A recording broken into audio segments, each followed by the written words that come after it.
Bonjour à toutes, bonjour à tous. Bonjour. Bonjour, bonjour. Bonjour.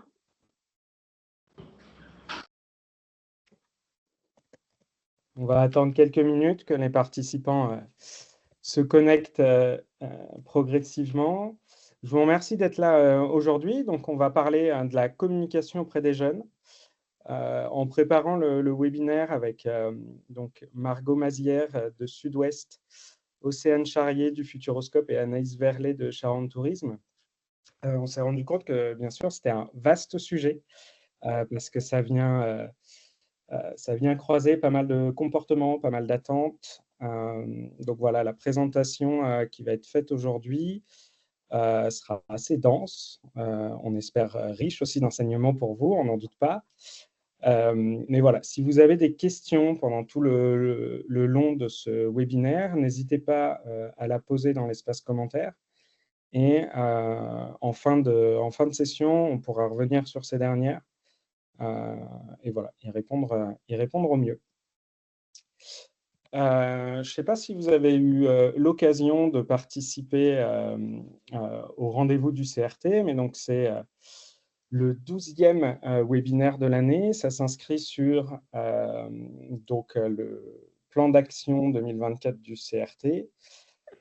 Et on vous donne rendez-vous en fin novembre pour les enjeux post-Brexit sur le marché anglais, présenté par Paola Deleris, donc responsable du marché Royaume-Uni notamment. Aujourd'hui, du coup, nous avons le plaisir d'accueillir donc Margot Mazière du groupe Sud-Ouest, responsable communication groupe, Océane Charrier du Futuroscope, social media et web manager senior, Anaïs Verlet de Charente Tourisme, directrice générale. Et voici le déroulé de cette... Digital, général, pas encore, Thomas. Excuse-moi. Bientôt, peut-être. J'espère. On en parlera à Gallic. Donc voilà le déroulé. Donc aujourd'hui, on va commencer par une petite présentation de la Gen Z, ses attentes, son utilisation du digital, comment elle perçoit le tourisme. Ensuite, donc on va voir comment les réseaux sociaux aujourd'hui sont au cœur de l'information pour cette génération Z. Ensuite, l'importance de l'accueil des influenceurs, le partage d'expériences entre pairs et une arrivée sur BeReal, qui est le dernier réseau social en date. C'est Océane qui va nous parler de tout ça. Et ensuite, tout ce qui va être gamification, tourisme et expérience immersive. Et donc là, voilà, Anaïs va nous montrer un petit peu tout ce qui a été fait autour de cette thématique auprès de Charente Tourisme, par Charente Tourisme. On va attendre encore quelques petites minutes avant de vraiment commencer la présentation. Ce document, vous pourrez le retrouver après en intégralité avec l'ensemble des présentations sur notamment le site internet du CRT. Et voilà, vous y retrouverez aussi bien sûr toutes les autres contributions de l'année, ainsi que les vidéos en replay. Voilà, ce webinaire aussi bien sûr sera disponible en replay sur nos différentes plateformes.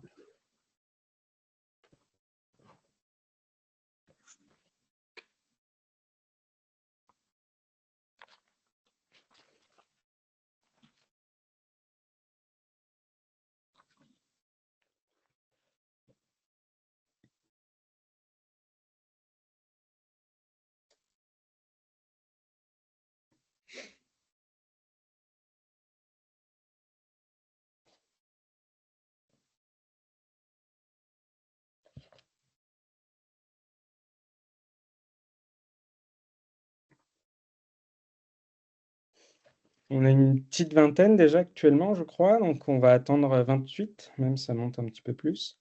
On va attendre encore quelques minutes, on attend entre 30 et 50 personnes pour ce webinaire aujourd'hui.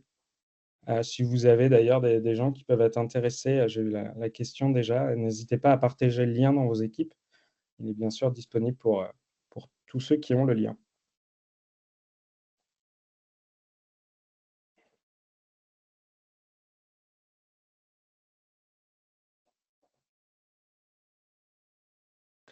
Bon, mais allez, on va du coup mettre les pieds dans le plat, commencer un petit peu cette présentation. Donc, je vous mettrai, enfin, vous retrouverez les liens des études sur lesquelles j'ai basé ces différentes recherches et statistiques sur la génération Z. Le premier constat général, c'est issu d'Ipsos. Donc, la génération Z, qu'est-ce que c'est? Ce sont des individus qui sont nés entre 96 et on estime 2012. On ne sait pas encore exactement la date exacte qui va faire le lien entre la Gen Z et la génération Alpha. Mais voilà, on estime que ce sont des jeunes qui sont nés entre 96 et 2012. Cette étude d'Ipsos, elle nous dit aussi qu'il faut faire attention aux stéréotypes, à la tentation des stéréotypes. Parce qu'aujourd'hui, cette génération Z, elle est vraiment protéiforme. Et les généralités qu'on peut en faire, faut les avoir en tête, mais il faut les prendre avec des pincettes. Et puis, ce sentiment d'appartenance à la génération Z, elle dépend aussi beaucoup des zones géographiques. Par exemple, les gens, les jeunes du Royaume-Uni s'identifient très fortement à cette étude-là, mais ce n'est pas forcément le cas d'un jeune en Chine ou en Argentine, par exemple. Ce qu'on peut analyser, c'est que donc ils sont hyper connectés, on le verra tout à l'heure, ils ont vraiment le téléphone dans la main, ils sont connectés à Internet à tout moment de la journée, mais par contre, ils sont aussi hyper vulnérables.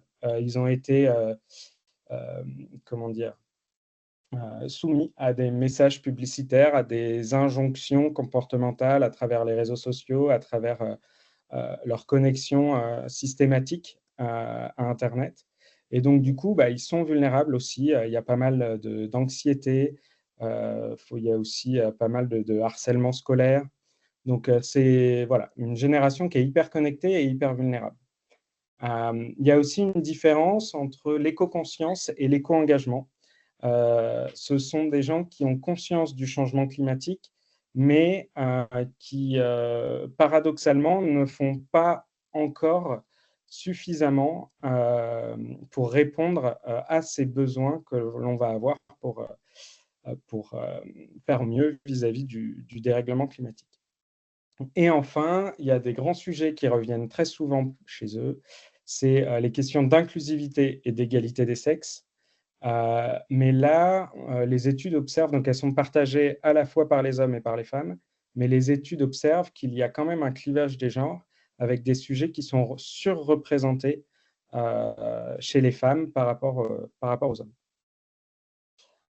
On le disait, le smartphone, du coup, c'est au carrefour des usages. Il y a 85% des 15-24 ans qui ont un smartphone. C'est 6,6 millions de jeunes. Ils sont connectés à Internet chaque jour. Et plus que la durée moyenne de connexion, qui est de 3h50, les 15-24 ans passent 3h34 sur le téléphone. Donc, on voit bien en fait que leur consommation Internet passe par cet écran vertical. Cet écran vertical qui nous donne un nouveau rapport au contenu, qui donne un nouveau rapport à la façon dont on va vivre un événement. Je vous ai mis sur la droite, c'est un concert à l'Arena de Bordeaux. Et c'est vrai qu'il y a cette envie de partager le moment vécu, de le mettre en forme sur les réseaux. Et puis, il y a aussi des nouveaux médias qui sont créés, comme Hugo Décrypte, qui est parti aux États-Unis là, pour la présidentielle.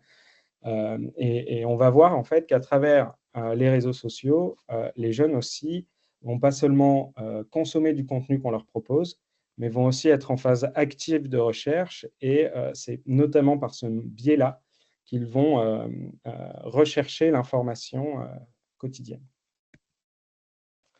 Qui dit mobile dit aussi consommation digitalisée à la demande. Le téléphone, il est dans la poche, il est accessible 24 heures sur 24 et donc il n'y a plus de temporalité et de grands rendez-vous dans la consommation média. Les 18-24 ans en fait, sont 87% en France à avoir au moins une offre de vidéo à la demande. On voit, je ne sais pas si les chiffres sont... Dites-moi si vous ne voyez pas très bien les chiffres là, de cette page, mais donc ils sont 87% de 18 à 24 ans, 74% de 25 à 39 ans, et après les statistiques descendent plus on va voilà, dans les autres tranches d'âge. C'est le cas pour la vidéo, mais c'est aussi le cas pour l'audio, puisque le digital représente la plus grande partie de leur écoute audio à 82%. Ils sont bien sûr sur les réseaux sociaux, mais ils sont sur plusieurs plateformes et plusieurs usages. On voit qu'effectivement, Instagram, YouTube, Snapchat, qui a une évolution très importante, sont les médias principaux utilisés par cette Gen Z, mais ils se connectent aussi au moins une fois par mois à Facebook, à YouTube, à TikTok, LinkedIn, X, Pinterest. Donc, on voit qu'il y a un éclatement un petit peu de cette consommation sur les réseaux sociaux et que chaque réseau va correspondre à un usage. Snapchat, ça va être pour faire de l'échange de messages, le côté professionnel avec LinkedIn, YouTube pour aller regarder des formats longs comme Kaizen, Instagram pour du contenu photo et vidéo, et TikTok, bien sûr, avec l'algorithme basé sur les Reels qui est sorti. Concernant maintenant l'information, il est intéressant de voir que les jeunes s'informent majoritairement sur Internet à 72%, mais également énormément via les réseaux sociaux à 63%. Ce chiffre-là, il a été en augmentation de 9% en 2024 vs 2023. On voit que c'est plus de 2 fois plus que la moyenne des Français. Donc, ces réseaux sociaux sont vraiment une source d'information privilégiée par cette jeune génération. Mais il convient de relativiser ça. Et c'est un chiffre qui est plutôt rassurant, c'est qu'il y a seulement 30% des 15-24 ans qui ont confiance en l'information issue des réseaux sociaux. Et c'est en régression de 12 points vis-à-vis de 2023. Donc voilà, on voit bien qu'il y a un comportement un petit peu, comment dire, bizarre. Hein. Ils vont à 63% s'informer via les réseaux sociaux, mais y accordent une importance ou une confiance relativement faible. Les réseaux sociaux, pour cette génération-là, ça sert aussi à rechercher, notamment sur TikTok. Ça, c'est une étude d'Adobe qui est sortie cette année. Il y a 64% de la Gen Z qui ont au moins effectué une recherche sur TikTok. Donc, on n'est plus seulement sur des réseaux sociaux pour consommer du contenu, mais on est aussi là pour trouver une information. Et pourquoi ils ont ce comportement-là? C'est qu'ils vont trouver des vidéos qui sont plus immersives et digestes, qui ont un meilleur storytelling, qui est plus personnalisé pour leurs demandes, et c'est dans une expérience immersive et interactive. Ce qu'ils recherchent, ce sont des tutoriels, des choses très pratiques, des revues, enfin des avis sur des produits et des services, des recommandations d'influenceurs, etc. Donc TikTok vraiment a amené ça chez cette nouvelle génération, cette capacité à rechercher de l'information sur ce moteur-là. Il y a aussi une autre dimension à prendre en compte, c'est que 42% des 15-24 ans jouent aux jeux vidéo en ligne. Et là, par en ligne, on entend avec une capacité à échanger avec d'autres internautes. Parce que quand on prend cette statistique d'un point de vue global, en France, en 2023, je ne vais pas vous faire la moyenne en direct, mais des 10 ans jusqu'à 34 ans, on est sur à peu près 90%. Donc, 9 jeunes sur 10 jouent aux jeux vidéo en France en 2023. Donc cet aspect gamification est très importante. On le voit, ces espaces-là, vidéoludiques, sont aussi une façon pour eux d'avoir accès à de la culture. Anaïs le développera plus tard, mais il y a des concerts, notamment d'Ariana Grande sur Fortnite. Donc aujourd'hui, les jeux vidéo, ce sont des espaces d'expression plus que simplement une consommation voilà, vidéoludique telle qu'on a pu l'entendre ces dernières décennies. Il y a bien sûr aussi l'utilisation de l'IA qui sera bientôt au cœur des usages. 75% d'entre eux pensent que c'est une révolution technologique majeure et 50% d'entre eux l'ont déjà utilisée. Donc, on voit les courbes d'adoption de ces intelligences artificielles, elles sont vertigineuses, mais elles sont d'autant plus vertigineuses sur cette nouvelle génération. ChatGPT a sorti son propre moteur de recherche il y a quelques jours, le 1er novembre. On sait que Google SGE est déjà présent aux États-Unis. Donc voilà, ça c'est pareil, ce sont des choses sur lesquelles il va falloir qu'on fasse attention. C'est l'utilisation de l'IA par les jeunes dans les prochaines années. On va finir maintenant cette présentation un petit peu générale sur ce qu'est le voyage pour ces jeunes-là. Il y a 76% de la génération Z qui considère qu'elle a plus envie de voyager en 2024 qu'en 2023. Il y a une réelle volonté aujourd'hui pour cette génération de s'échapper, de sortir de chez eux et d'y consacrer un budget important. Sur cette étude qui a été menée par McKinsey en 2024, il y a 52% de la génération Z qui considère qu'elle va dépenser un budget important pour les voyages, alors qu'en moyenne, c'est 29%.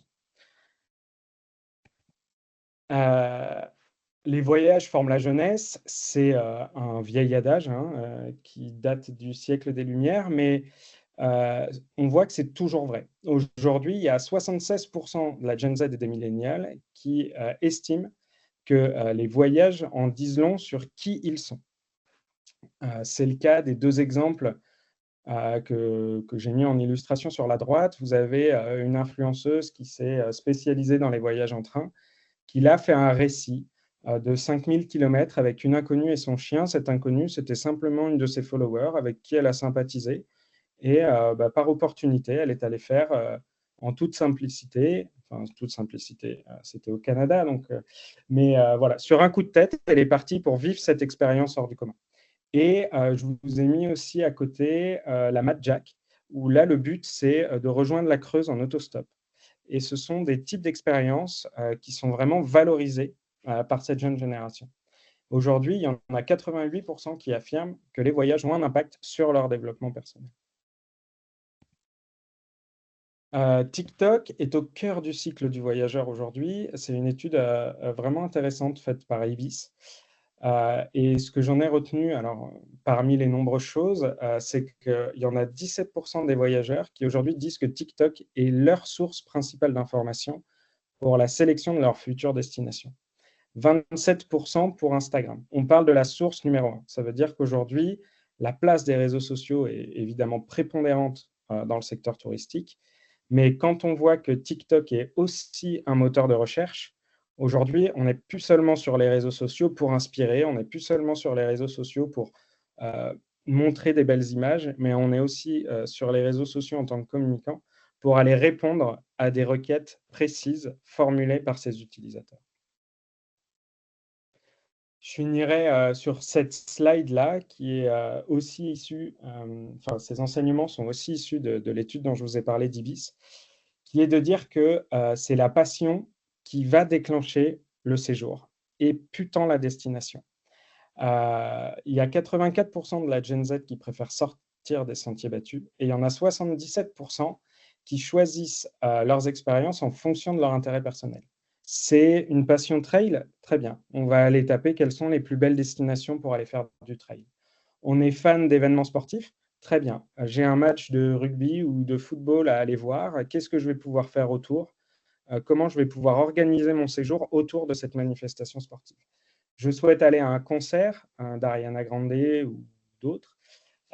Qu'est-ce que je vais pouvoir faire autour? Voilà, toutes ces passions, tous ces centres d'intérêt, ce sont les triggers aujourd'hui pour cette nouvelle génération et putain les destinations en elles-mêmes. Voilà un petit peu le petit tour de table très condensé. Je vous mettrai les liens aussi de toutes les sources pour cette présentation de la génération Z. Et j'ai le plaisir de passer la main du coup à Margot qui va nous parler des réseaux et du rapport à l'information de cette génération. Tout à fait. Bonjour à tous, donc je suis Margot Mazière, responsable communication au sein du groupe Sud-Ouest. Et donc mon service travaille en étroite collaboration avec la rédaction, le marketing et tous les services associés pour qu'on arrive à adresser une audience qu'on espère rajeunie de jour en jour, de semaine en semaine, etc. Donc je vais vous parler un petit peu de tous les leviers qu'on peut mettre en place pour aller chercher une cible plus jeune, sur tous nos supports de communication et d'information et avec un focus particulier sur le pôle justement réseaux sociaux de la rédaction et sur aussi la refonte de notre homepage qui donc a été pensé plutôt mobile first avec des codes qui parlent vraiment aux jeunes qu'on retrouve sur les réseaux sociaux.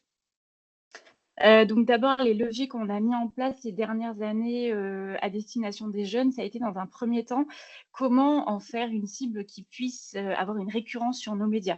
Donc que ça soit prioritairement Sud-Ouest, mais aussi nos autres médias du groupe. On a développé un abonnement à destination des bacheliers. Donc on s'est dit, bien évidemment, avec l'offre que propose, d'informations que proposent les réseaux sociaux à titre gratuit, nous n'allons pas leur demander de payer un abonnement à Sud-Ouest. Donc on a proposé en fait à tous les bacheliers de Nouvelle-Aquitaine d'avoir un abonnement offert. Donc on a fait une communication auprès de tous les lycées de Nouvelle-Aquitaine. On a fait aussi des opérations de marketing, et une opération aussi d'influence avec un influenceur qui justement allait à la rencontre des bacheliers avec un langage particulier, une démarche particulière et qui parlait en fait les codes de cette population en leur offrant donc cet abonnement gratuit à Sud-Ouest et avec aussi une activation. On leur offrait une place de concert, une place pour aller voir un événement sportif, etc. Et nous, le but, c'était d'une part de leur faire connaître Sud-Ouest autrement que par c'est le journal que lisent mes grands-parents et que je vois sur la table de chez mes parents, mes grands-parents et autres depuis ma naissance. Et aussi par, si jamais ces personnes allaient voir un concert, allaient à une manifestation sportive grâce à nous, car on leur offrait des places, qu'ils puissent justement relayer sur les réseaux sociaux et qu'on voit qu'il y avait eu aussi une conséquence un petit peu à notre geste. Donc, premier point, on a fait cette offre bachelier offert. Et donc, on est aujourd'hui à peu près à plus de 2000 abonnements actifs, on va dire. Donc, vraiment des bacheliers qui ont créé un compte, qui vont sur leur compte, qui consultent des informations. Et aujourd'hui, on est en train de réfléchir justement comment on va les fidéliser et comment on peut répondre aussi à leurs attentes en termes de comment les nourrir en termes de communication et d'information au quotidien. Donc deuxième point qu'on a développé, ce sont les abonnements thématiques. On a aussi compris que si on voulait garder cette cible jeune parmi nos lecteurs récurrents et quotidiens, que ça soit sur desktop, mobile ou sur évidemment nos réseaux sociaux, il fallait qu'on leur offre une offre exclusive, une offre d'abonnement que d'une part, ils pouvaient s'offrir et d'autre part, ils y trouvaient leur compte et des avantages. Donc, on a développé des offres d'abonnement thématiques, donc thématisées par on a fait une offre sur toutes les grandes enquêtes de la région, donc crimes et délits. Et on sait que voilà, c'est une population qui peut aimer un petit peu ce côté fait divers, enquête, incarnation, un peu narration et storytelling. Donc, on a fait vraiment toute une partie dossier, crimes et délits, enquête, des podcasts aussi. On essaye de faire justement des vidéos avec des face-cam de journalistes qui prennent la parole, qui vont au procès, etc. Et donc, on a développé des offres comme ça, sport, rugby, culture, économie, avec à chaque fois une offre de contenu associée et un tout petit prix. Donc, on va entre 3 et 5 euros par mois, avec ou sans engagement. Et donc, on essaye petit à petit de travailler aussi des offres d'acquisition et de fidélisation pour cette population. Deuxième point qu'on développe depuis déjà plusieurs années, mais qu'on essaie d'accélérer, c'est toute la partie éducation aux médias. Donc, on a une personne au sein de la rédaction qui est vraiment dédiée à cette partie éducation aux médias. Donc, tout au long de l'année, on a à peu près une quarantaine d'interventions dans des collèges, lycées en Nouvelle-Aquitaine. Et c'est sur des ateliers d'environ entre 2 et 4 heures sur différentes thématiques, dont évidemment une thématique qui est très, très appréciée dernièrement, ce sont les fake news. Et donc, cette personne va vraiment expliquer à des jeunes entre eux qui sont en 6e jusqu'à la terminale, qu'est-ce que c'est aujourd'hui consommer de l'information, comment la consommer, comment justement avoir confiance en les médias, où la consommer, comment se construit l'information, comment fonctionne un média. Pardon.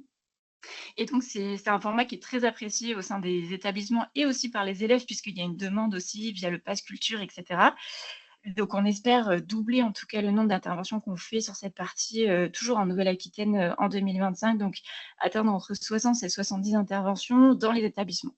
Ce qu'on propose aussi, c'est de venir dans nos murs, donc vraiment découvrir la rédaction une journée, à toutes ces classes ou à des élèves qui peuvent être aussi dans des lycées qui ne sont pas forcément générales, de venir voir qu'est-ce que c'est aujourd'hui la fabrique de l'information. Comment travaille une rédaction, comment justement elle distribue les contenus sur un site web, sur une appli, sur les réseaux sociaux, comment on construit différents formats, vidéos, podcasts, éditoriaux, et comment justement la consommer. Qu'est-ce que ça va leur apporter au quotidien?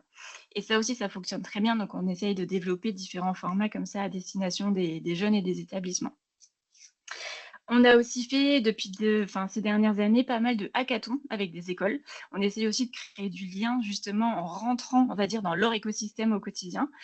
Et donc, on a fait des hackathons sur les parties, revoir un petit peu notre design, notre UX, notre accessibilité pour les jeunes. On a fait des hackathons aussi justement sur les offres. Comment et qu'est-ce que vous voudriez, vous, aller chercher comme contenu, sur quel levier et comment vous consommez l'information. Et du coup, ça nous permet finalement d'avoir un échange gagnant-gagnant. On travaille avec eux pendant, ça va de 1 semaine à 3 mois, avec justement, on implique les métiers et les élèves et les jeunes sont impliqués avec nous. Donc ça crée aussi un lien qui au départ peut être formel, mais qui devient informel. Et on transforme aussi finalement l'image de marque un peu de Sud-Ouest. On arrive à recréer un peu une relation avec ce public qui se dit, mais finalement, il s'intègre un peu dans notre quotidien, il s'intéresse à nos usages, il s'intéresse à savoir comment on peut revoir un petit peu la plateforme, les contenus, la distribution des contenus. Donc ça aussi, on apprécie beaucoup et c'est apprécié des écoles puisqu'ils reviennent vers nous régulièrement pour qu'on travaille avec eux. On a un autre levier qu'on utilise beaucoup, c'est le côté partenariat. Donc Thomas, tu en parlais tout à l'heure, le fait qu'on soit visible sur des gros événements où sont les jeunes. Donc que ça soit des festivals, des grosses manifestations sportives ou des événements qui peuvent vraiment leur parler. Donc dernièrement, on a fait un événement sur le skate et toute la culture urbaine.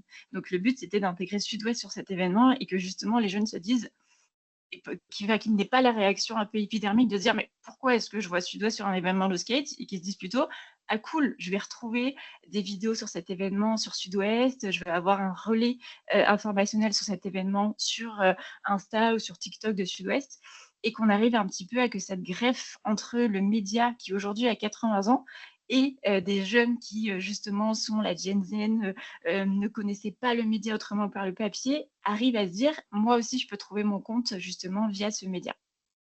Donc on est très présent sur tous ces événements locaux et ça nous permet vraiment de créer une nouvelle relation, un peu de confiance et d'habitude de voir la marque aussi sur ces événements.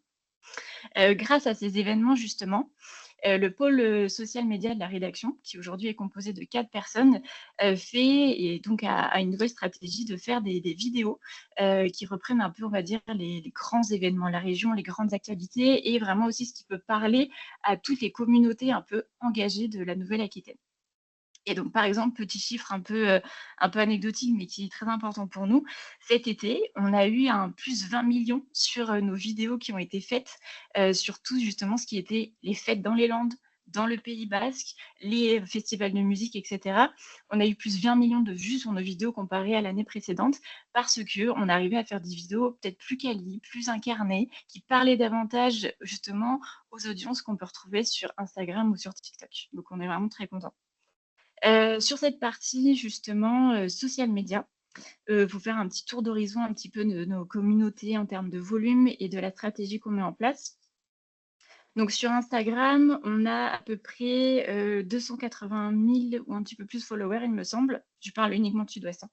Sur TikTok, on va atteindre les 200 000. Sur WhatsApp, on a lancé notre chaîne il y a 1 an et on est quasiment à 26 000. Pareil, une communauté qui grossit de jour en jour, donc c'est assez chouette.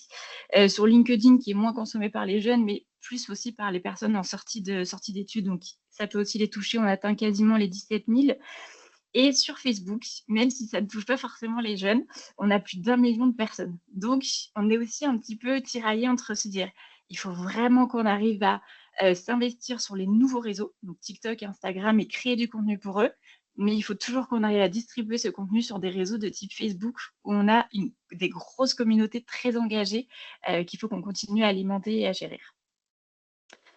Donc sur cette partie, je vais vous présenter juste un petit condensé des vidéos qu'ont pu faire le pôle social média cet été pour vous donner un peu une idée du format que c'est.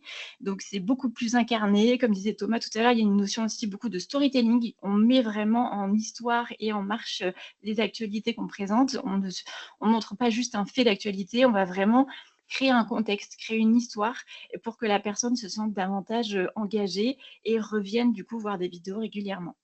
On a des formats aussi un peu à la Hugo Décrypte, du coup face cam, beaucoup plus synthétique et simple d'accès. Et donc, on essaye aussi de poser un petit peu un label, de se dire, j'ai un journaliste en face de moi qui me présente une actualité sous un format qui me parle, mais je sais que ce journaliste, il est lié à une marque média de confiance.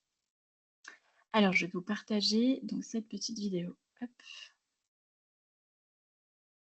Ce n'est pas celle-ci. Toc, excusez-moi. Hop, c'est parti. On va vous expliquer pourquoi on surnomme les policiers les poulets. C'est parti.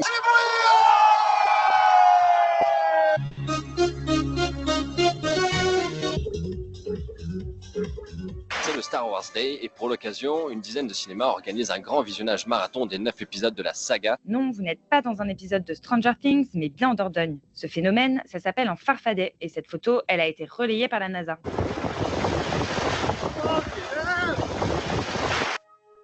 Là, je suis pas loin de Soulac et je rejoins Jean-Paul Lescorce. Il fait visiter des bunkers du mur de l'Atlantique. Son histoire familiale est intimement liée à ces bâtiments et il aimerait que ce patrimoine français ne soit pas laissé à l'abandon.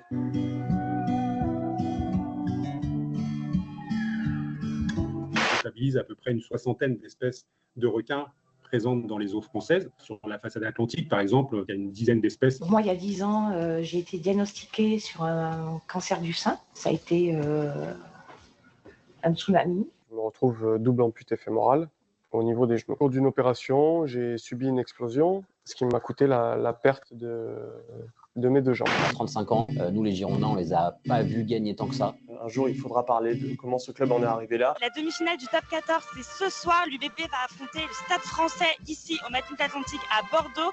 On va aller faire la fête un peu avec vous. On est au Tourmalet pour le Tour de France. Cette année, je prends le train pour aller à Garo Rock. Je vais accompagner les premiers festivaliers. Est-ce que vous avez réussi à un peu mascarer ou pas? Alors pour ma part, non. Voilà, un échec total. C'est 2 roues en libre service qu'on fasse chaque semaine à de nombreux vols. Je prends mon vélo et je vous explique.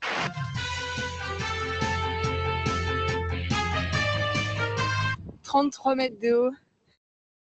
Ça se mérite. » Voilà, donc ce que vous pouvez voir, c'est que vraiment, on a aujourd'hui une pratique du journalisme qui a évolué et avec qui on collabore, donc le service communication en étroite relation, on va dire, au quotidien pour aussi arriver à adapter en fait la pratique journalistique aux usages de consommation du contenu aujourd'hui. Donc comme vous pouvez voir, les journalistes du pôle social média, on peut dire mouillent le maillot aussi puisqu'ils vont vraiment au contact du terrain, ils vont sur les événements, etc. Ils ont aussi cette facilité à aller justement prendre la parole, prendre la température auprès des gens, à créer vraiment un contenu qui permet de raconter une histoire et d'incarner. Vas-y Thomas, je te laisse. Ouais, j'ai tout de suite une question à te poser. La Nouvelle-Aquitaine, c'est extrêmement grand. Tu as dit qu'il y avait 4 CM vidéastes. Comment vous faites le lien avec les rédactions pour sélectionner les sujets? Alors en fait, c'est une équipe qui est très bien structurée puisqu'ils ont déjà, première phase, ils ont formé différentes personnes en agence. Donc on a des agences Sud-Ouest sur toute la Nouvelle-Aquitaine. Ils ont formé les journalistes en agence à savoir déjà capter des petits morceaux de vidéo.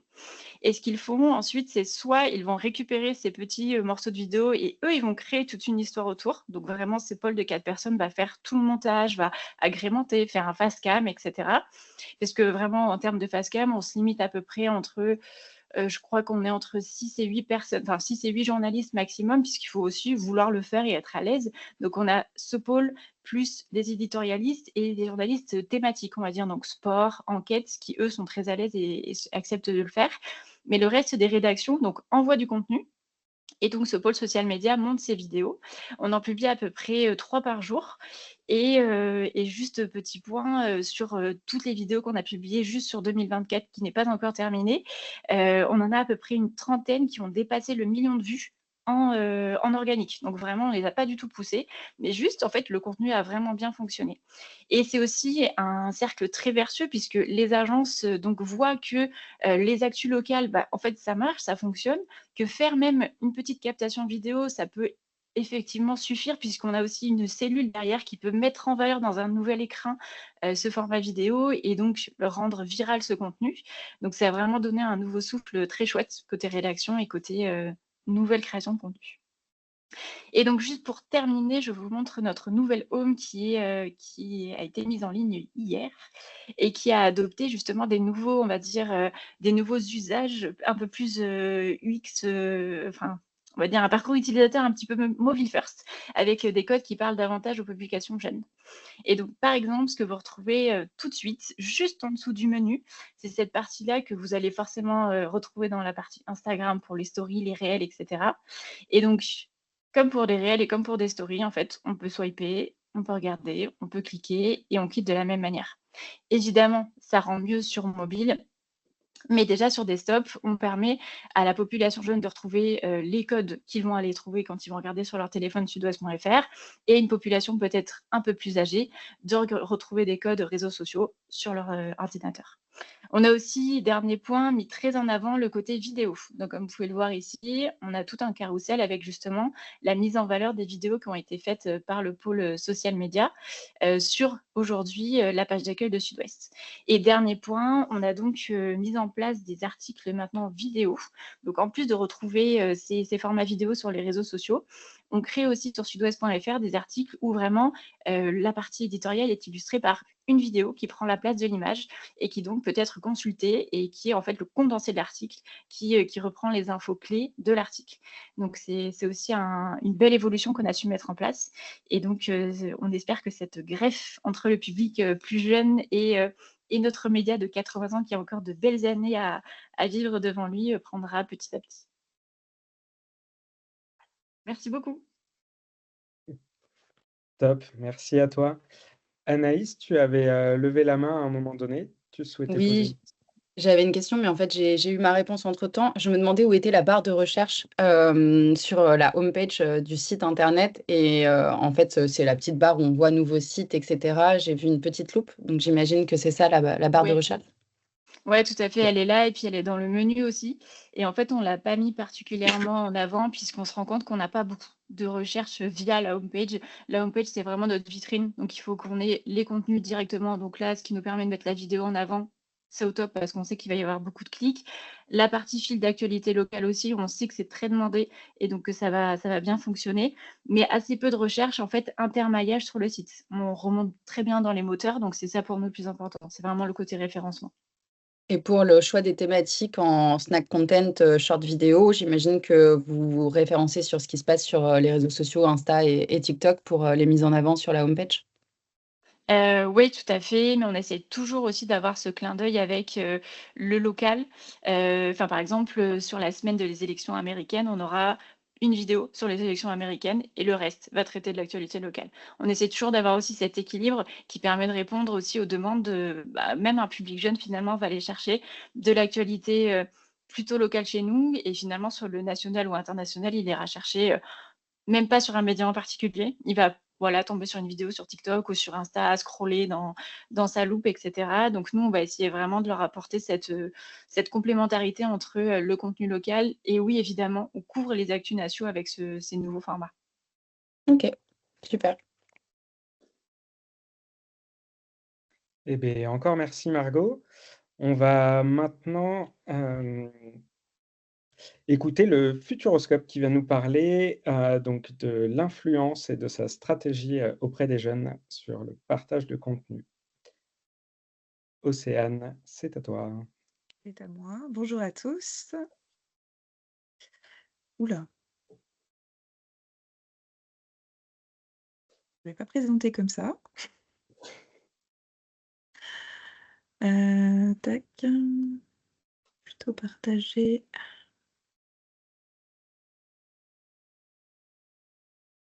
Comme ça, ce sera mieux. Vous voyez bien l'écran? Ouais, super. Donc bonjour à tous, Océane Charrier, je suis social media manager au Futuroscope depuis 7 ans et demi maintenant. Je suis responsable d'une équipe de 2 personnes, une personne qui m'aide plutôt sur la partie influence et une alternante qui est plutôt sur la création de contenu. Et je vais vous présenter comment le Futuroscope communique auprès de cette cible si mystérieuse de la Gen Z.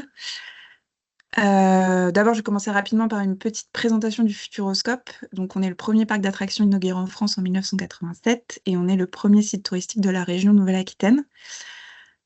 Aujourd'hui, c'est vraiment cette année, on est devenu un vrai resort avec l'ambition de faire venir de plus loin et faire rester plus longtemps nos visiteurs. Donc, on a dans le parc du Futuroscope plus de 40 attractions et depuis 2020, beaucoup plus d'attractions de type parc d'attractions. Donc moins de films dans des boîtes et plus de sensations type roller coaster avec Objectif Mars, qui est le premier roller coaster du parc. En 2022, Chasseur de Tornades qui a reçu l'attraction de meilleure attraction au monde. Et en 2025, on va avoir Mission Bermude.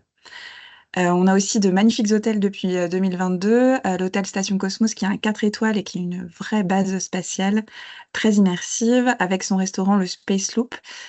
Qui est le seul roller coaster restaurant de France, c'est-à-dire que vous commandez vos plats sur une tablette et ils arrivent en faisant des petits loopings.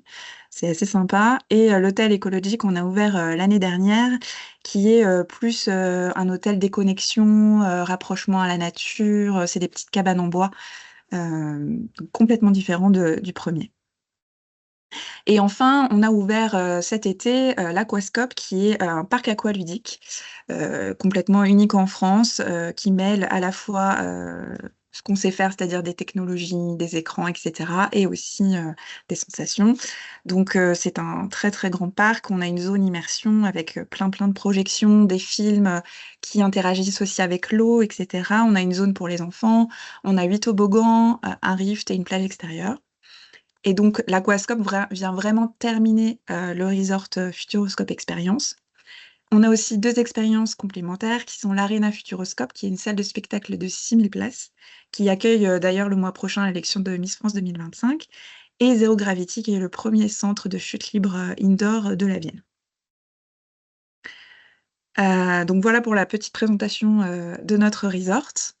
On va passer aux visiteurs, puisque c'est ça qui aussi nous intéresse. Les visiteurs du Futuroscope sur 2023, parce qu'on n'a pas encore les chiffres de 2024, c'était 62% de visiteurs qui venaient en famille avec enfants, 34% de familles avec ados et 3% de seniors. On a remarqué en 2023 une baisse du nombre de familles avec enfants et de familles avec ados, une légère baisse de 16% ou 4%, au profit de profils plus jeunes. Notamment les adultes sans enfants qui sont 32% à venir, c'est-à-dire plus 20% par rapport à 2022. C'est la plus grosse hausse qu'on a remarquée. On a aussi beaucoup plus d'étudiants et beaucoup plus aussi d'ados sans parents. L'âge moyen des adultes en visite, qui est de 40 ans à peu près, a aussi reculé. Donc on a vraiment un rajeunissement aussi de nos visiteurs. D'ailleurs, la plus forte variation par tranche d'âge, c'était vraiment les jeunes adultes, les 18-25 ans, donc la génération qui nous intéresse aujourd'hui.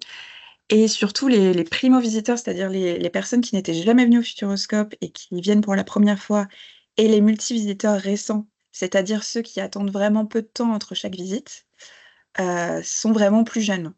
Donc c'est intéressant, ça veut dire qu'on arrive à capter quand même des visiteurs plus jeunes qui n'auraient pas forcément eu l'idée de venir au Futuroscope précédemment, parce qu'on avait peut-être une image plus familiale ou des choses comme ça.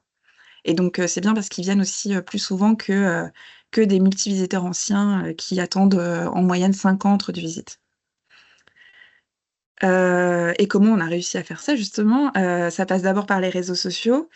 On a un écosystème une communauté plus de 1 million d'abonnés au total. Évidemment, on est sur Facebook. Là, on a 713 000 abonnés, dont 5% de 18-24 ans. Clairement, c'est notre réseau cœur de cible, puisque c'est là où la mère de famille, qui est notre cœur de cible, se trouve. Donc, c'est ce réseau-là sur lequel on va mettre le plus le poids du corps, on va dire. Ensuite, on a TikTok, où on est à 185 000 abonnés, dont 36,5% de 18-24 ans. Et c'est sur TikTok vraiment que la tranche d'âge 18-24 est la plus importante dans tous nos abonnés de tous nos réseaux. Donc, si on veut leur parler, c'est vraiment sur TikTok qu'on va aller. On a également Instagram avec 160 000 abonnés, dont 25% de 18-24. Pareil, une grosse proportion de jeunes. X, où on a 40 000 abonnés. X, c'est vraiment un réseau qu'on utilise plutôt de façon corporate ou pour parler aux journalistes et aux fans de parc. Donc, c'est vraiment, on met très peu de choses sur X. On a YouTube avec 20 000 abonnés, dont 14% de 18-24 ans. Là, c'est vraiment une vidéothèque. On n'a aucune création de contenu spécifique pour YouTube. C'est vraiment là où on met toutes nos vidéos. Et on a Biril. On a presque 3 000 abonnés qu'on a lancé pour Halloween. On va faire juste un petit focus sur TikTok parce que c'est quand même un réseau qui est assez important et qui prend beaucoup d'ampleur dans toutes les communications des entreprises. Clairement, en 2020, quand le monde s'arrête, TikTok en profite et envahit totalement nos téléphones. Je pense que je suis pas la seule à avoir passé des heures à scroller sur TikTok pendant le confinement. Et vraiment, en tant que parc d'attractions et en tant que Futuroscope, surtout, on devait de se prendre ce train-là de ce nouveau réseau social et d'être un des premiers à créer un compte finalement. Et on était un des premiers parcs français à créer un compte, à vraiment avoir une stratégie, à publier régulièrement, etc. Et on a eu une très très forte croissance sur 2021-2022. Et aujourd'hui, en termes d'abonnés, on est dans le top 3 des parcs d'attractions. Ce qui est assez fou parce qu'il y a quand même Disney, il y a des gros mastodontes aussi en France et on a réussi à se frayer un chemin et à devenir vraiment très fort sur TikTok. Comme on a fait déjà avec une stratégie d'influence au tout début, où en fait on avait des TikTokers qui venaient sur le parc et on leur demandait d'interagir avec nous et de taguer notre compte. Et ça a vraiment permis de mettre le pied à l'étrier du compte pour que ça grossisse. Ça a fait un effet boule de neige forcément après. Ensuite, on a fait tout ce qui était déclinaison de trend, parce que TikTok, c'est vraiment des tendances, des tendances, des tendances. Alors évidemment, nous, on a des contraintes de droit, je pense comme beaucoup d'entre vous, notamment sur les musiques, elles doivent être libres de droit, on ne peut pas réutiliser tout ce qui est GIF, CapCut, etc. Donc il faut qu'on soit très très créatif pour essayer de coller aux trends tout en les adaptant aussi à nos contraintes. On a des contenus aussi très centrés parc de type micro-trottoir, les coulisses, découvrir des métiers, les personnages aussi qu'on fait jouer de temps en temps dans nos contenus. Et on fait vraiment en sorte de s'adapter au code TikTok et pas d'imprimer nos codes à nous sur TikTok, parce que là, ça fait clairement boomer. Vraiment, je me souviens d'une conversation avec un parc qui m'avait contacté pour dire comment vous faites pour être comme ça sur TikTok, super tendance et tout. Et en fait, je disais, bah, c'est très simple, c'est juste qu'on s'adapte au réseau. On n'essaye pas de mettre notre com sur TikTok, c'est vraiment, on s'adapte et on fait notre com pour TikTok. Et on est aussi très dans l'engagement aussi sur les contenus des visiteurs. On regarde beaucoup les vidéos qui sont postées, on échange beaucoup en commentaire, etc. Ça, c'est très important. Ensuite, Biril. Donc, Biril, c'est le petit nouveau, hein, celui qu'on a lancé en test sur Halloween. Pareil, on est le premier parc français à se lancer sur Biril. Qu'est-ce que c'est pour ceux qui ne connaissent pas? En fait, chaque jour, vous allez recevoir une notification sur votre téléphone. Tous les gens du même fuseau horaire reçoivent la notif en même moment. Et vous avez 2 minutes pour poster une photo qui va à la fois prendre votre photo, votre capteur externe caméra et interne. C'est-à-dire que vous avez le selfie et la caméra de l'autre côté. Vous ne pouvez pas tricher, vous n'avez que 2 minutes, donc vous n'avez pas le temps de vous maquiller, de mettre un filtre ou quoi que ce soit. C'est authentique, 100%. C'est en plus une appli qui est française, qui a été créée en 2020 à Paris. Elle est gratuite et c'est un peu l'anti-Instagram, puisque vraiment il y a 0 filtre, c'est très très spontané. Il y a 23 millions de personnes tous les jours qui se connectent à Biril et l'âge moyen c'est environ 24 ans, dont 73% de la Gen Z justement. Et pourquoi on s'y est mis et pourquoi on pense que c'est important pour les marques? Parce que aujourd'hui, les consommateurs, donc 70% des consommateurs, ils veulent avoir un lien personnel avec des marques. Et Biril, clairement, à la base, c'est juste pour échanger avec ses potes. Il y a de plus en plus de marques qui se mettent dessus pour justement un peu s'intégrer dans les routines des jeunes. Et puis surtout qu'il y a une recherche d'authenticité. Aujourd'hui, en tant que marque, c'est bien de faire des vidéos très léchées, etc. On en fait toujours, mais c'est bien aussi d'être authentique et de poster un peu comme ça vient. Les résultats de notre premier test, positivement, c'est que c'est très facile de gagner des abonnés sur Biril, puisque comme il y a peu de marques, les gens s'abonnent très vite. On en a gagné 1500 en une semaine. Ça permet aussi de faire passer nos messages à la Gen Z. Par exemple, sur Halloween, on a vraiment mis le focus sur les décos, ce qui s'y passait, les animations, les personnages, etc. Dans les points négatifs, c'est difficile d'être constant parce que du coup, on reçoit une notif et c'est pas toujours un moment où nous, on est sur le parc ou prêt à faire un Biril. Donc ça, c'est un petit peu compliqué. On l'a déjà remonté à Biril, mais comme c'est un peu la substance et l'essence même de l'appli, c'est compliqué de passer outre. Et il y a peu d'interactions, c'est-à-dire que les gens vont beaucoup liker, mais peu commenter. Et ça, c'est vraiment typique de BeReal. Donc, c'est plutôt un test très positif. Je pense qu'on va continuer sur les gros temps forts, et notamment sur tout ce qui va être partage de coulisses ou de choses qu'on s'interdit peut-être de partager sur d'autres réseaux. Mais sur BeReal, comme ça reste un peu confidentiel encore, on va peut-être pouvoir montrer plus de choses. Je vois qu'il y a quelqu'un qui lève la main. Ouais, Océane. Ah oui, c'est toi. Ouais. Non, mais je vois que donc, vous êtes sur beaucoup de réseaux. Tu as mis en avant l'importance de la modération avec cet aspect commentaire, bon, qu'il n'y a pas sur BeReal, mais j'imagine qu'il y en a beaucoup sur les autres. Le fait qu'il faille s'adapter à chaque réseau pour ne pas avoir une communication de boomer. Vous êtes 3, c'est quoi le secret? Alors, très bonne question. On dort pas. Le secret, c'est beaucoup d'organisation. C'est que, je sais pas, on est très efficace, probablement. Surtout qu'en termes de création pure de contenu, on est vraiment que 2. C'est Léa qui est en alternance et moi, on fait vraiment beaucoup de création de contenu, beaucoup de ping-pong, on s'envoie des TikTok tout le temps, avec aussi Emmanuel qui est dans l'équipe, qui est plus sur la partie influence, on échange énormément. On est très addict au réseau aussi, ça aide, je pense. Donc toutes les idées aussi, c'est en dehors des heures de travail où ça mouline. Et après, on a aussi une agence, une super agence qui s'appelle OP1C, qui est à Lille, et qui nous crée 3 contenus par mois, et qui nous donne aussi des petites idées quand on est à court ou quand on a besoin. Donc voilà. Ouais, en termes de quantité, vous vous êtes fixé des objectifs de X par semaine, par réseau, je ne sais pas. En termes de volume, est-ce que tu sais me dire à peu près combien de contenus vous publiez? Alors, on poste tous les 2 jours sur Facebook, tous les 2 jours sur Instagram et tous les 2 jours sur TikTok. Et c'est quasiment jamais les mêmes. Donc, ça fait, je dirais, 9 contenus, 10 contenus par semaine. Waouh, ok, bravo. Après, évidemment, il y a des contenus TikTok qu'on va mettre en réel, il y a des Ouais. contenus Insta qu'on va mettre sur Facebook, etc. Mais on essaye quand même d'être assez, pour chaque réseau, de faire assez différent. Donc ouais, ça fait pas mal de contenu. On est très créatifs dans l'équipe, donc ça va. Puis on a un beau produit, donc franchement. C'est vrai que ça aide beaucoup. Et puis, en Voilà. plus des créations de posts, il y a tout ce qui est influence. Oui, très bonne transition, Thomas, merci. Donc l'influence au Futuroscope, comment c'est géré chez nous? Nous, on a une politique plus réceptive que proactive, c'est-à-dire qu'on reçoit beaucoup de demandes d'influenceurs qui veulent venir au Futuroscope. On travaille en collaboration avec la Compagnie des Alpes, donc qui est le groupe auquel on appartient, qui a aussi Parc Astérix, Walibi, Grévin, etc., qui est notre actionnaire majoritaire. Et donc, eux, ils ont aussi une équipe social media et influence, et ils nous aident vraiment beaucoup sur la partie influence parce qu'ils sont à Paris et que surtout, ils ont tous les contacts. Donc, ça aide beaucoup. Et on a aussi un outil qui s'appelle Tracker, qui nous permet, du coup, qui est en commun avec tous les parcs de la Compagnie des Alpes, qui nous permet de vérifier si le profil est déjà venu dans un des parcs du groupe. On a aussi une charte influence qu'on leur fait signer. Donc, si elle est signée dans un des parcs du groupe pour l'année, c'est bon, on n'a pas besoin de le refaire signer. Donc, ça, on le voit sur Tracker.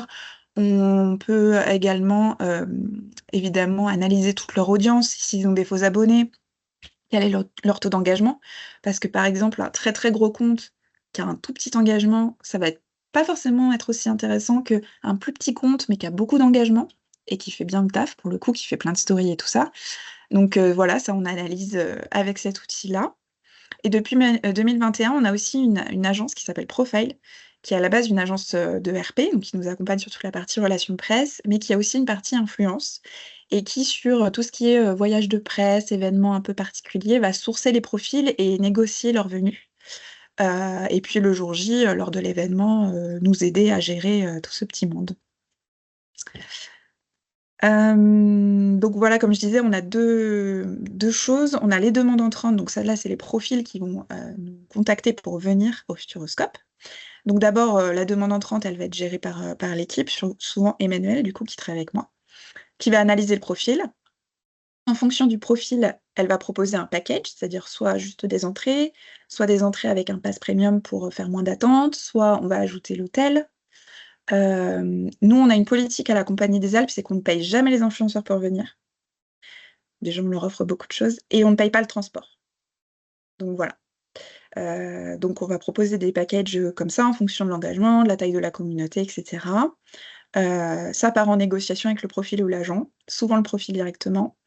Et en fait, on a des petites marges de manœuvre. Par exemple, si on voit qu'ils sont un petit peu j'aimerais bien avoir ça, ça, ça. On essaye de rajouter de la restauration, des choses comme ça, mais on est quand même assez strict sur nos négociations. On essaye de quand même rester cohérent par rapport au profil. On va pas offrir de toute façon un séjour avec l'Aquascope, etc., un gros package à quelqu'un qui aura 1000 abonnés, par exemple. Et à son copain qui en a 1000 aussi, on va pas lui offrir que des. Enfin voilà, on essaye d'être assez cohérent aussi dans les profils qui sont similaires. Ensuite, on va préparer sa visite, donc c'est-à-dire on va faire une fiche VIP, ce qu'on appelle fiche VIP, pour dire voilà, il y a telle personne qui vient avec tel accompagnant, ils font ça dans leur séjour, ils logent à tel hôtel, on va aussi réserver l'hôtel, réserver l'aquascope, etc. Vraiment tout préparer. Et en fonction du profil, si on a un bon feeling ou si on sent qu'il y a besoin, on va aussi les accueillir sur place. Ça, c'est vraiment pour les visites libres, ce qu'on appelle, les demandes entrantes et les gens qui viennent hors événement, etc. Ensuite, on va avoir tout ce qui est activation. Donc ça, c'est des opérations spéciales, des voyages de presse souvent, pour des inaugurations, des choses comme ça, avec transport et hébergement compris de toute façon. Et là, c'est plutôt prise de contact par l'agence Profile et la Compagnie des Alpes, où là, ils vont dire ah bah tel profil, ce serait intéressant, je vais leur demander, etc. On échange, on négocie aussi en fonction de ce que demandent les profils. Et on prépare toutes leurs visites, on s'occupe de l'accueil, on est avec eux le jour J, on met des petits cadeaux dans les chambres, voilà, on fait plein de petites choses comme ça. Et ça, c'est plus pour des activations spéciales.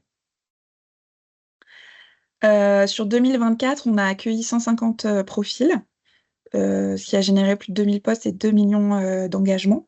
Donc là, vous voyez un petit peu sur l'année, on a eu des temps forts type Pictasia, donc là, c'était un salon avec beaucoup de voix off, de manga, etc. Ils sont très, très, très actifs sur les réseaux sociaux, notamment TikTok, où c'est des vraies stars. Et du coup, ça a bien, bien fait le buzz pour nous. On avait le concert de la Star Academy aussi fin avril à l'Arena, où là, on a invité 5 influenceuses à venir en séjour et profiter du concert. On a le voyage de presse Futuropolis, parce qu'on a ouvert 2 nouvelles attractions dans la zone pour enfants du Futuroscope. Donc là, pareil, on a invité des profils plutôt famille, là. On a eu beaucoup, beaucoup de visites libres sur l'été parce que énormément de demandes après l'ouverture de l'Aquascope. Énormément. D'ailleurs, on vient juste de finir de traiter les demandes qu'on a reçues cet été. C'est pour vous dire le nombre qu'on a eu. Et fin septembre, on a eu l'inauguration de l'Aquascope. Donc pareil, c'était un voyage presse avec hébergement, soirée d'inauguration, journée au Futuroscope le samedi et le lendemain, découverte de l'Aquascope et repas au Space Loop. Donc vraiment tout un package. Et pareil, là, on est là pour interagir avec les influenceurs, leur présenter le parc, savoir s'ils sont déjà venus, quelles images ils avaient du parc avant, parce qu'on a aussi un gros décalage entre la perception des gens qu'ont les gens du Futuroscope et la réalité. Beaucoup de gens connaissent le parc parce qu'ils sont venus en sortie scolaire quand ils avaient 8 ans. Aujourd'hui, le parc, il ressemble plus du tout à ce qu'ils connaissaient. Donc, c'est intéressant aussi de voir leur avis, comment ils changent, etc. Évidemment, on fait beaucoup de relations publiques. On crée du lien avec ces profils-là pour qu'ils reviennent ou qu'ils parlent en bien de nous. Voilà un petit peu les typologies de profils qu'on a eu. On a eu Carlito de McFly Carlito. On a eu Lilou, Daniel Lerusse, voilà, plein de gros profils avec des grosses communautés. Donc c'est toujours très très intéressant en termes de caisse de résonance, les influenceurs, c'est génial.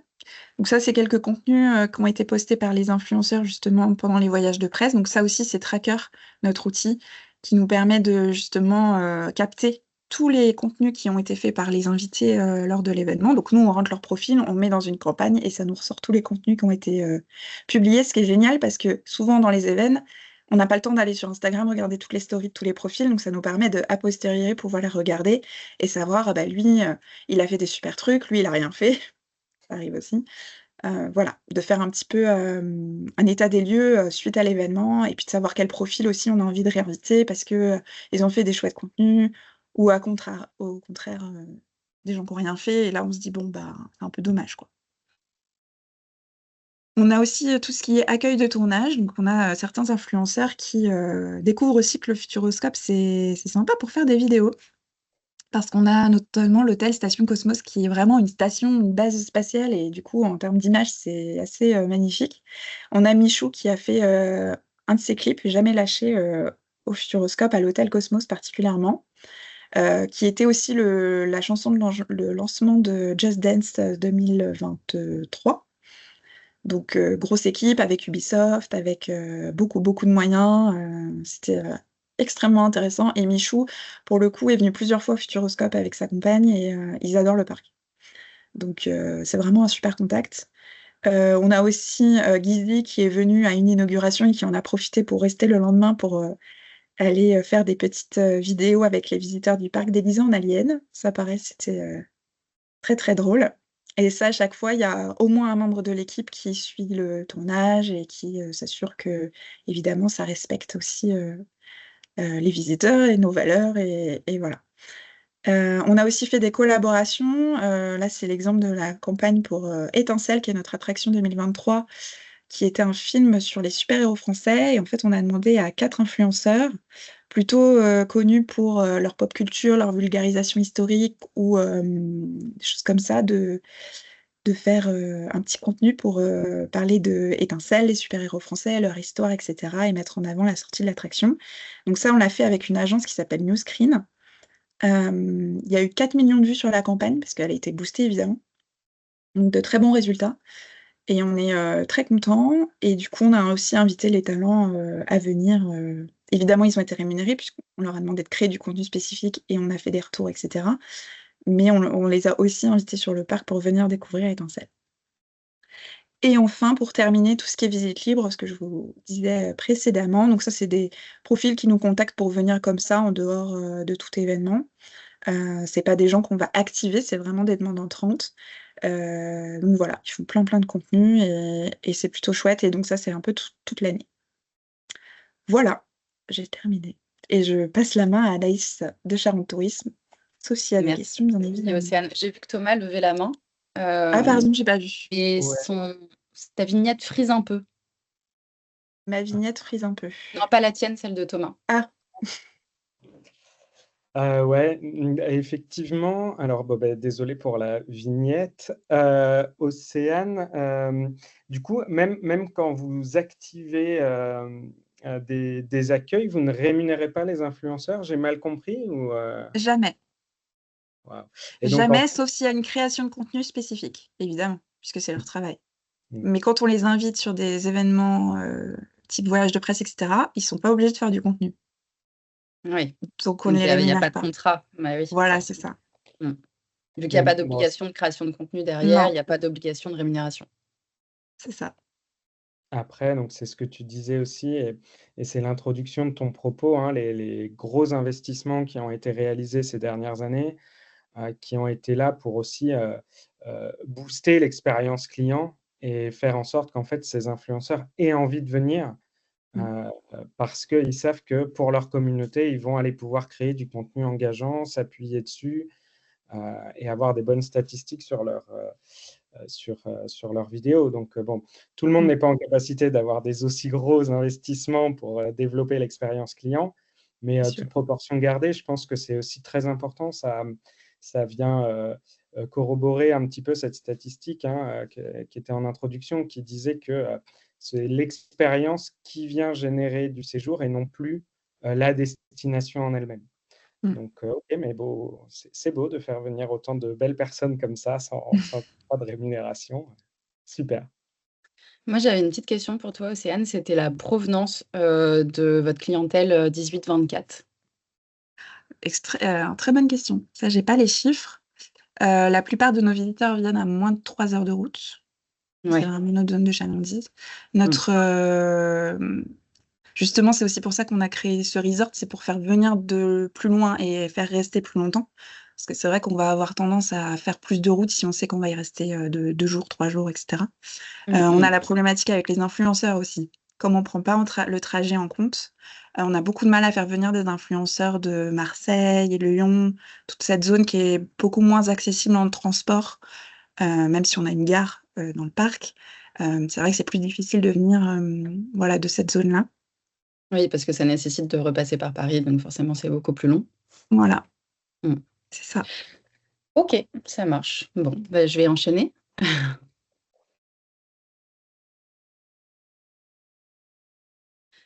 Alors, dites-moi si vous voyez mon écran.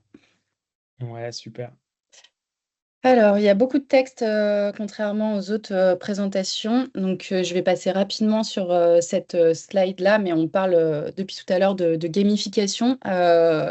C'est un néologisme qui est apparu en 2002, donc peut-être que ce n'est pas forcément très clair pour tout le monde. Donc, on dit ludification en français. La gamification, on l'a nommée en 2002, mais il faut savoir que c'est pas nouveau parce que derrière le mot ou la technique gamification, ça apparaît déjà dans les années 70 par les compagnies aériennes qui ont développé des programmes de fidélité, on peut dire ça comme ça, avec les frequent flyers. Donc, c'est le cumul de points. Aujourd'hui, on le connaît à travers Air France et le cumul de miles qui permet d'accéder à différents badges et ensuite à différentes récompenses. Donc déjà en soi, le principe de cumul de points est déjà un principe de gamification qui récompense l'engagement des clients.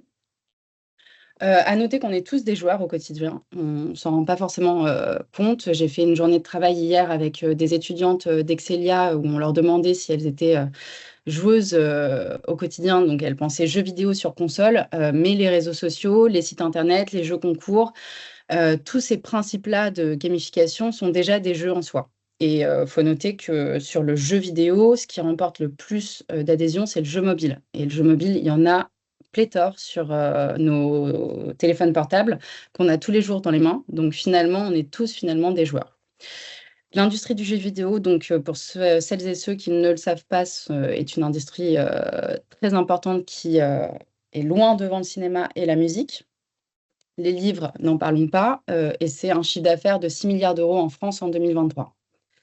Donc, quand on déploie une stratégie de gamification, il faut savoir qu'on a une progression d'engagement de 40%, une fidélisation de 20% en moyenne et une notoriété de marque qui augmente de 15%.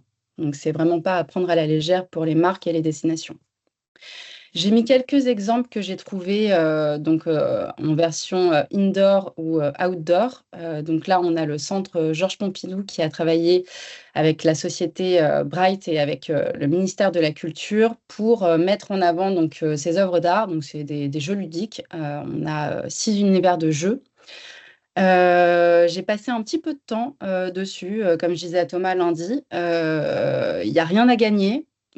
Juste de la découverte et de l'apprentissage, donc c'est très didactique, mais c'est aussi très addictif. Donc en termes de notoriété pour des musées ou pour des sites de visite, le jeu vidéo mobile est un bon moyen de se faire connaître et surtout de faire venir pas mal de monde sur son application. Ensuite, on a en local, donc chez nous, le musée d'Angoulême, que j'ai eu la chance de visiter, qui a développé plusieurs gamifications au sein de leur musée. Donc, la première, c'est les casques VR que tout le monde connaît, qui permet de s'immerger à l'époque des dinosaures et de circuler sur le site en Jacques-Charente, mais aussi aux alentours, et de reconstituer en fait l'époque paléontologique. Et on a aussi, à côté de ça, donc des tablettes qui permettent de reconstituer les trouvailles qui ont été faites en local ou pas, et qui permettent de mieux se rendre compte de ce qu'on voit en face de soi, parce que quand on a des œuvres d'art parfois qui ne sont pas complètes, c'est compliqué de se rendre compte de la dimension. Et c'est une manière aussi de valoriser donc, leur contenu, d'attirer des nouveaux publics et de comprendre plus facilement les œuvres qui sont présentées au public. Ensuite, donc un exemple très connu qui est Flash Invaders, donc qui est l'application de l'artiste Invader qui comptabilise 340 000 utilisateurs. Donc là, on n'est pas forcément sur de la génération Z, puisque je vois autour de moi pas mal de parents avec enfants qui s'amusent à flasher un peu partout dans le monde. Donc là, pour le coup, c'est une application mondiale. des œuvres de l'artiste, donc à travers les téléphones des parents. Mais en tout cas, en termes de gamification et d'adhésion, c'est un exemple mondial qui est assez intéressant et qui permet surtout de lever la tête et de faire le lien entre l'application mobile, le digital et l'extérieur. Parce qu'on a envie d'aller collecter ces petites œuvres d'art, de street art et de cumuler un maximum de points. Donc pareil, il n'y a rien à gagner. Juste partager avec ses amis son score et pouvoir avoir une mosaïque flashée et sa propre galerie. Mais il y a ce principe un peu d'aventure à la Terra Aventura, où on va aller chercher dans la vie réelle des œuvres d'art qui vont faire un cumul de points. Et on voit bien que ça cartonne, puisqu'on a 340 000 utilisateurs à date. Un dernier exemple d'outdoor que je trouvais intéressant, c'est Suisse Tourisme qui a travaillé avec Running Heroes. Donc, c'est une application qui permet de collecter des points et d'avoir des récompenses ou de participer à des challenges qui permettent de participer à des tirages au sort pour gagner des lots. Donc là, en l'occurrence, on pouvait gagner un voyage en Suisse, donc transport, hôtel et activités. Moi, j'ai travaillé avec eux pour une marque de boissons quand j'étais en agence de communication. Ça fonctionne très bien parce que ça permet de collecter les différentes statistiques sur d'autres applications de sport. Donc là, en l'occurrence, le running, on peut se connecter à Strava, on peut se connecter à son appli Nike Run ou les autres applications. Donc, on ne part pas de zéro, on peut collecter des points via les applications qui sont déjà existantes. Donc, en ça, je trouvais ça intéressant parce que ça permet aussi de faire sortir l'utilisateur et de combiner tourisme, gamification et sport. Donc, je trouvais l'opération assez intéressante. Alors, pour se concentrer sur la génération Z, j'ai mis quelques éléments qui me semblaient importants. D'ici 2030, donc c'est le premier moteur de croissance économique du pays, qui va représenter un tiers de la population active. Et ça, je ne pense pas que tout le monde soit très au courant de ces statistiques.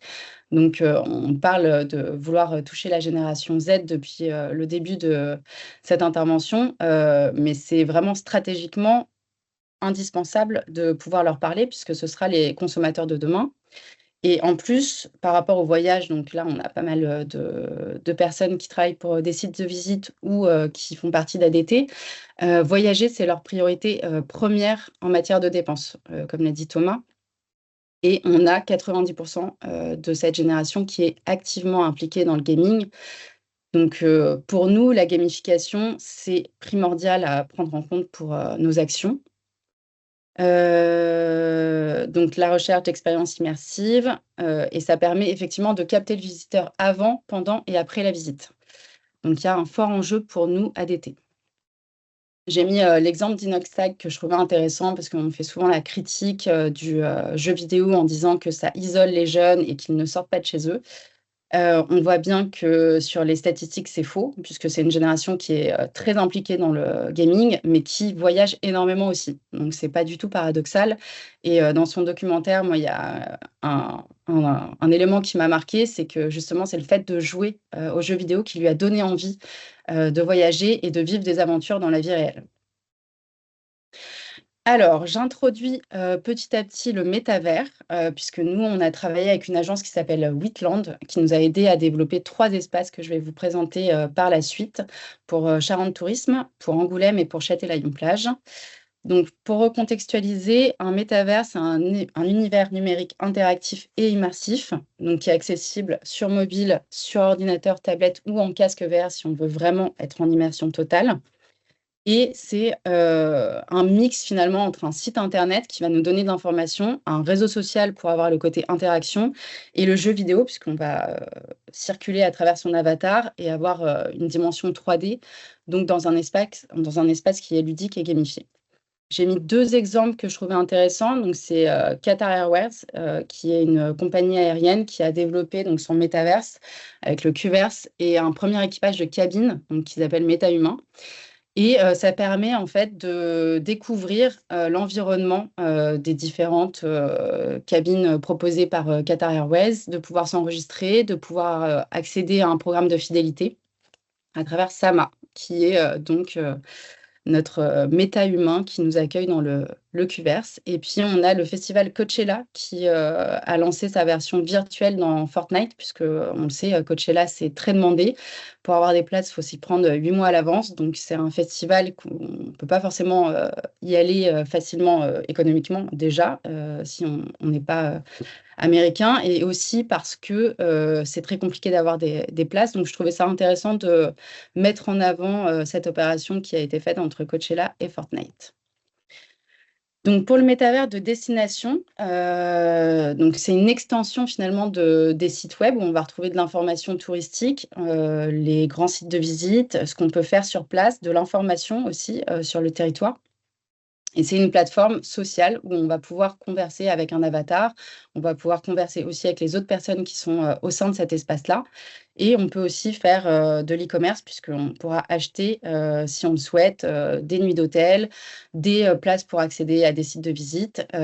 Donc, c'est un mix vraiment entre social media, site d'e-commerce, site internet, réseau social au sein d'un espace 3D.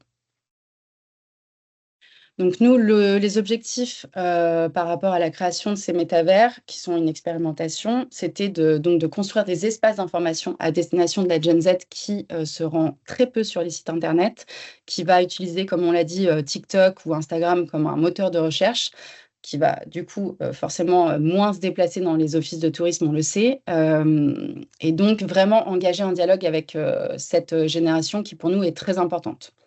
Envisager aussi des partenariats locaux avec des acteurs de la culture, parce qu'un métavers, si on le laisse tel quel et si on n'anime pas au sein de cet espace avec des quêtes, avec des dotations, il ne va pas se passer grand-chose. Donc ça fonctionne vraiment comme un réseau social. Et puis l'idée derrière aussi, c'est d'être accord avec notre stratégie et d'engager ou encourager en tout cas une consommation responsable en mettant en avant toutes les offres développement durable qu'on peut avoir sur le territoire, notamment avec la mise en avant des mobilités douces, donc train, vélo et puis moyens de transport durables, pour finalement faire venir la génération Z sur les Charentes. La plateforme de diffusion, c'est Spatial. Donc Spatial, c'est un peu le méta du métavers. C'est un réseau, une plateforme où on peut créer son espace métavers et le publier en ligne. Et donc, on a un moteur de recherche qui nous permet de taper le nom du métavers dans lequel on veut se rendre. Donc, finalement, comme un réseau social TikTok, on va taper le nom d'une destination ou le nom d'un média qu'on recherche et on va accéder en fait à cet espace 3D pour circuler et gagner soit des dotations à travers une quête, soit avoir un parcours ludique où on va apprendre des informations sur le territoire. Donc, c'est assez pratique et facile de développement. Pour la création des métavers, l'idée, c'était vraiment de co-construire avec cette génération et de ne pas se tromper sur les thématiques et ce qu'on pourrait, nous, imaginer d'un espace qui pourrait intéresser cette génération.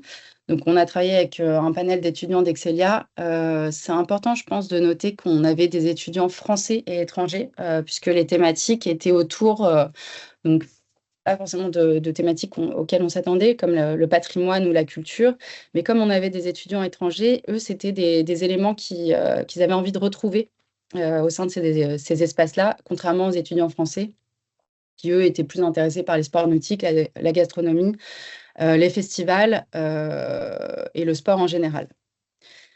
Donc, on s'est, comme je l'ai dit précédemment, accompagné de partenaires locaux qui sont Office de tourisme d'Angoulême avec la Cité de la BD, mais aussi l'Office de tourisme de Châtelaillon. Et on a développé donc 3 espaces à part entière qui peuvent être intégrés sur les sites internet via un lien iframe. Je le dis puisque ça m'a été posé comme question récemment sur les ET de Pau. J'ai une petite vidéo démo que je vais vous lancer rapidement pour que vous voyez à quoi ça ressemble, sans son. Donc là, on retrouve le train de la Nouvelle-Aquitaine avec quelques informations et l'idée demain, c'est de pouvoir mettre au sein de cet espace toutes les informations à destination des 18-25, donc les réductions, les bons plans de visite, tout ce qui peut les intéresser et qui peuvent correspondre à leur tranche d'âge. Donc on est en train de développer une quête pour faire gagner des dotations au sein de l'Espace Charente Tourisme. Pour la partie Angoulême, ça a été fait avec le festival Musique Métis, qui a créé une quête permettant de gagner des places de festival. Et on est assez content des résultats, puisqu'on a 9 minutes de temps de présence au sein de l'espace. Donc la quête était assez longue, il fallait répondre à pas mal de questions et passer par un parcours gamifié, mais comme le lot était intéressant, on a eu pas mal de participants et surtout un temps passé très important qui n'est pas celui du temps passé sur une vidéo ou sur un site internet. Donc voilà pour l'espace Angoulême que vous pouvez découvrir avec pas mal de contenu au sein du CHE. Et ça permet de découvrir aussi le lieu, la destination, pas de manière réelle, parce que sinon on aurait fait un documentaire, une vidéo YouTube pour promouvoir la destination. Mais l'idée, c'est de disséminer un petit peu partout sur l'espace des infos sur le territoire, des bons plans et donner envie de s'y rendre, justement pour voir à quoi ça ressemble dans la vie réelle. Et je finis avec Châtelaillon-Plage. Donc à chaque fois, on a des islands et on peut circuler au sein de ces îles pour aller chercher de l'info à droite à gauche.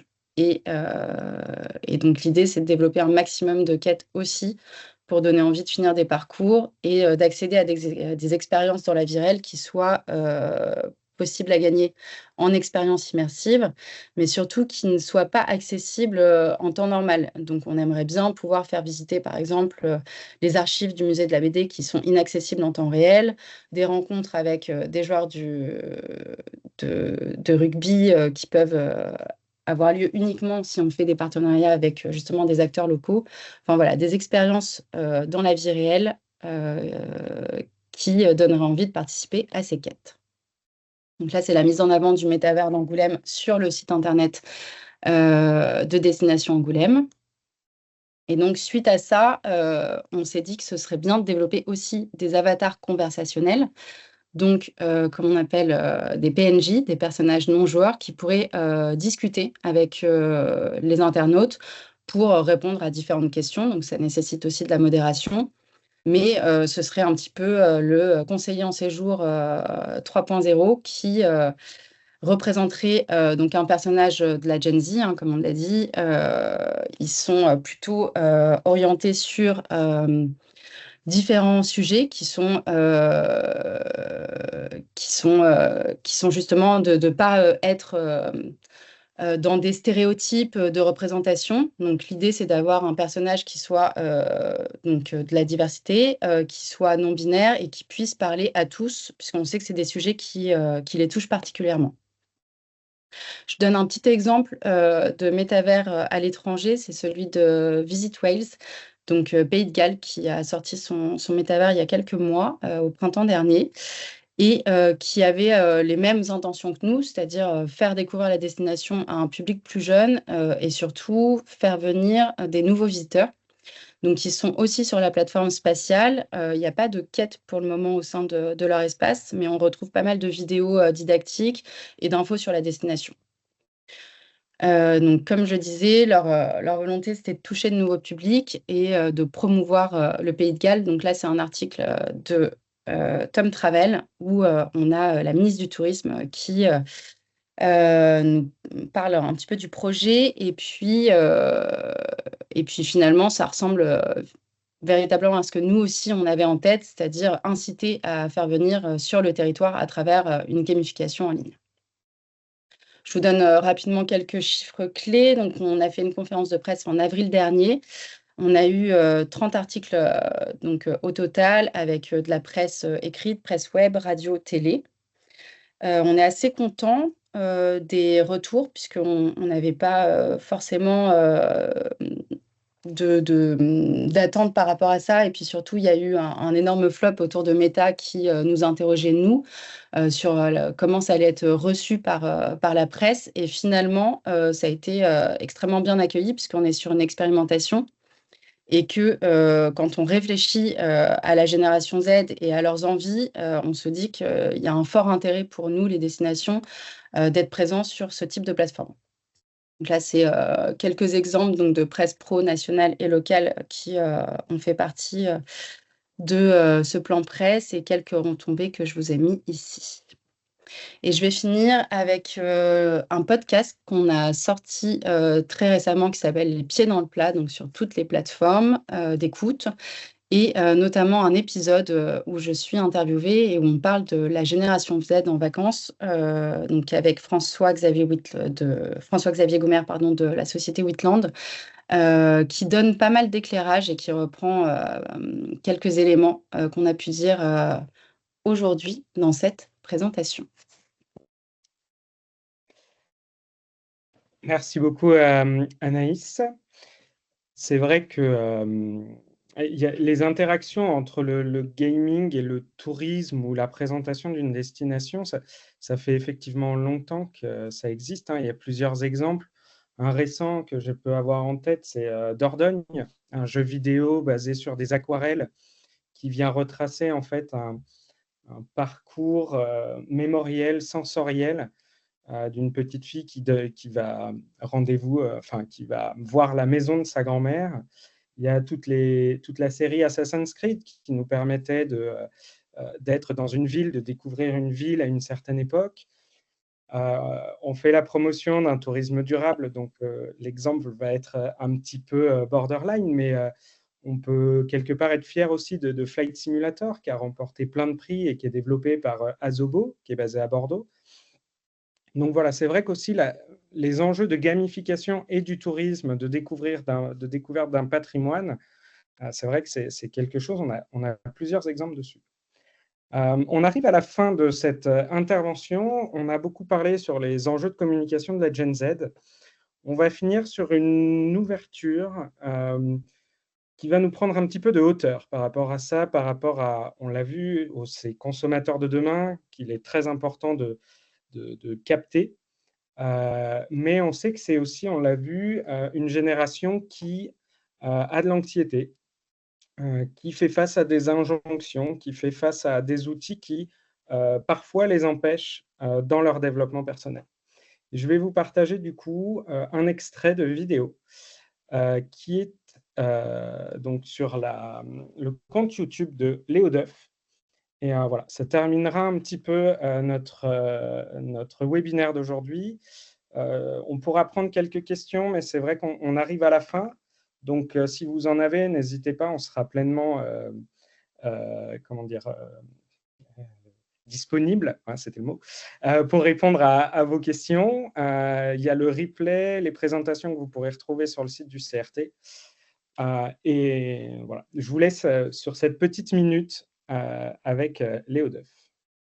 Le rôle de la dopamine, c'est de nous récompenser pour chaque étape de vie. Elle s'assure de faire en sorte que chaque jour que nous passons à travailler sur nos objectifs nous donne le sentiment d'en valoir la peine. Ce n'est pas seulement le langage du plaisir, c'est celui de la motivation. Si les besoins de votre cerveau en dopamine sont comblés par la consommation de vidéos d'étrangers sur une application, il n'y a plus aucune raison de chercher à faire quoi que ce soit d'autre pour vous rendre heureux. La dispute interne que vous ressentez entre votre cœur qui a conscience que vous n'êtes pas en train de faire ce que vous avez envie de faire de votre vie et votre cerveau qui semble ne pas le comprendre est due au fait que c'était à vous de lui dire ce qui vous fait lever le matin. Et vous avez échoué. Parce qu'il en avait les plans, TikTok s'est permis de rediriger les câbles de votre cerveau pour qu'il croie que votre bonheur repose sur lui. Avec 1 milliard d'utilisateurs actifs, il s'est installé dans la tête de 12% de la population mondiale. Principalement des jeunes qui ne retrouveront jamais leur capacité cognitive parce que le cortex préfrontal, qui joue un rôle dans les émotions, la motivation, la prise de décision et la mémoire, n'est pas totalement formé avant 25 ans. Alors je crois qu'au lieu de s'inquiéter de la progression de l'intelligence artificielle, on ferait mieux de s'inquiéter du déclin de la nôtre.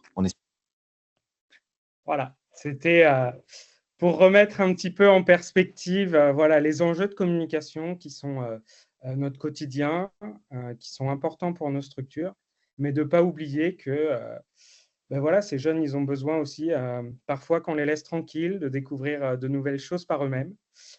Et voilà, c'est vrai qu'il ne faut pas oublier ce que peuvent faire ces différentes plateformes sur les plus jeunes et sur nous, puisque Océane, hein, tu le relevais, c'est vrai qu'on est tous addicts à ces plateformes et il faut savoir aussi trouver des moyens pour s'en détacher un petit peu. Écoutez, je vous remercie d'avoir participé à ce webinaire. On peut prendre quelques questions, évidemment. Et juste le temps pour moi aussi de vous donner rendez-vous le 26 novembre pour donc, le dernier de l'année, le marché britannique post-Brexit, qui vous sera présenté par Paola Deleris.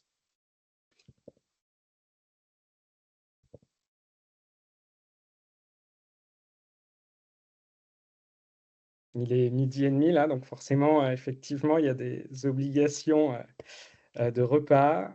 Donc voilà, si dans les prochaines minutes, il n'y a aucune question, je me permets de remercier les 3 intervenantes du jour, Margot Mazière de Sud-Ouest, Océane Charrier du Futuroscope et Anaïs Verlet de Charente Tourisme. Et bien sûr, je vous remercie à vous tous et toutes d'être restés jusqu'à la fin de ce webinaire. Merci beaucoup. Très bonne journée à tous et à toutes.